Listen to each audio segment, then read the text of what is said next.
ويا أهلا وسهلا بأحلى متابعين فيديو جديد عن الفول المدمس. بس مش أي فول مدمس، أروع وصفة فول رح تعملوها وبالبيت كمان.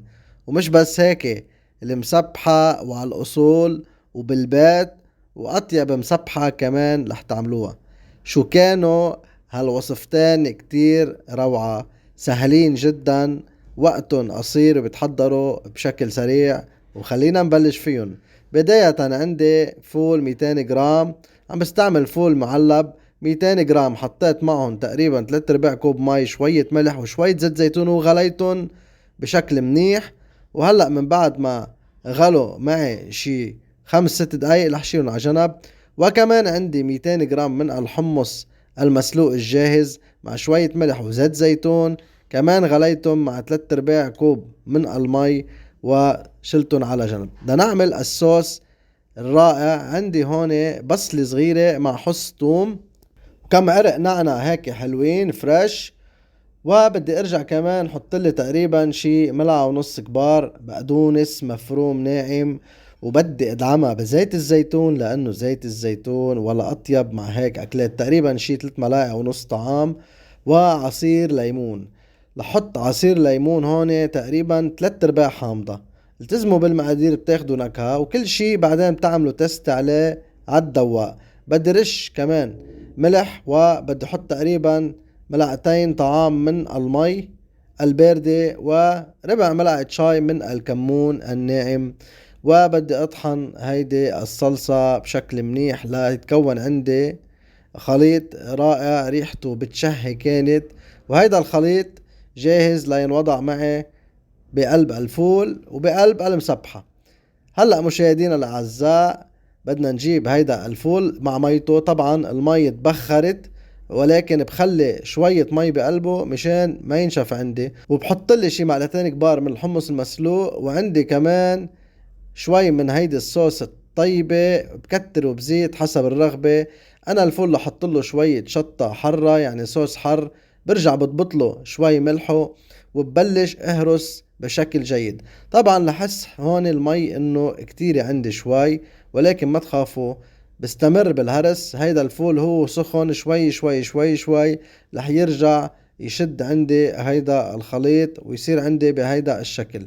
هلأ بدي ارجع اضيف له شوية طماطم مفرومة وبدي احركها معه، وبيكون عندي هيدا الخليط جاهز ورائع مثل ما عم تشوفوا عندي يا عين. هلأ بدنا نروح لنحضر المسبحة. طبعا عندي كمان الحمصات حطيتهم هون. طبعا كمية المي شوي اكتر عندي هون، لانه بدي ارجع اضيف طحينة لحط خليط من هيدا الصوص الرائع شوي.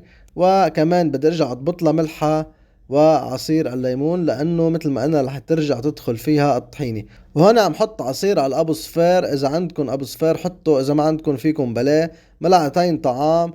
وبدي بلش اهرس هيدا الحمص بشكل منيح. طبعا هيدا الحمص مع هيدي المكونات والمي والسوائل رح يبين عندي انه رخو بس، ولكن بعد ما ارجع حط الطحينة رح يرجع يشد.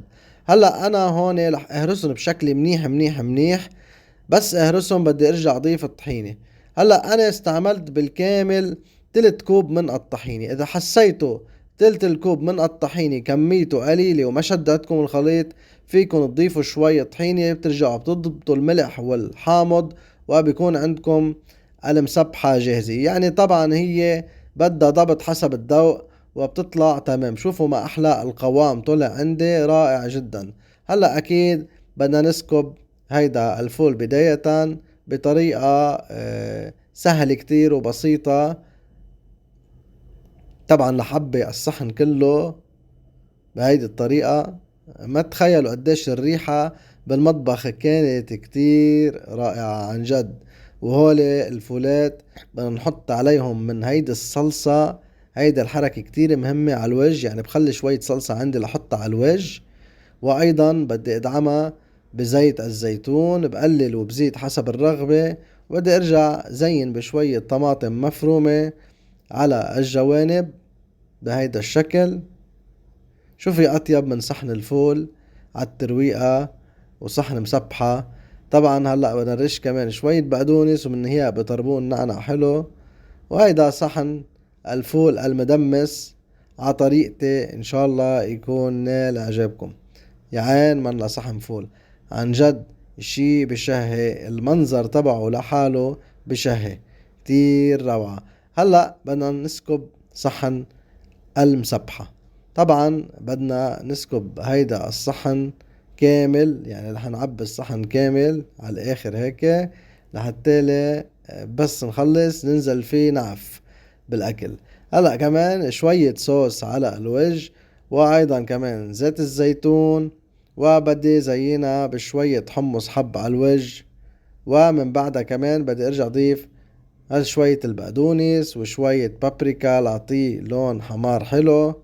في يضيف الحر، وفي يضيف كمان كمون على الوجه حسب الرغبة، بيطلع كمان طيب. وهيدا الصحن المسبحة صار عندي ولا أروع من هيك شي بشهي. يعني بتنزلوا على السفرة بصحن فول وصحن مسبحة مع شوية بندورة وبصل ونعنع وفيكن مخلل إذا عندكم، ولا أروع من هيك ترويقة. ما ناقصها إلا هيك صحن بيض مقلي، لأنه أنا بحب صحن البيض المقلي مع شوية جبنة هيك حلوم مشوية، أو شوية جبنة دبل كريم أو جبنة بلدية، وصحن لبنة وزيتون، ويا عين منا ترويقة بتكون. مشاهدينا الأعزاء، كتير كتير كتير كان شي طيب، بتمنى ينال إعجابكم وتجربون بهيدي الطريقة، لأنه ولا أروع من هيك. ونشوفكم بحلقة مقبلة.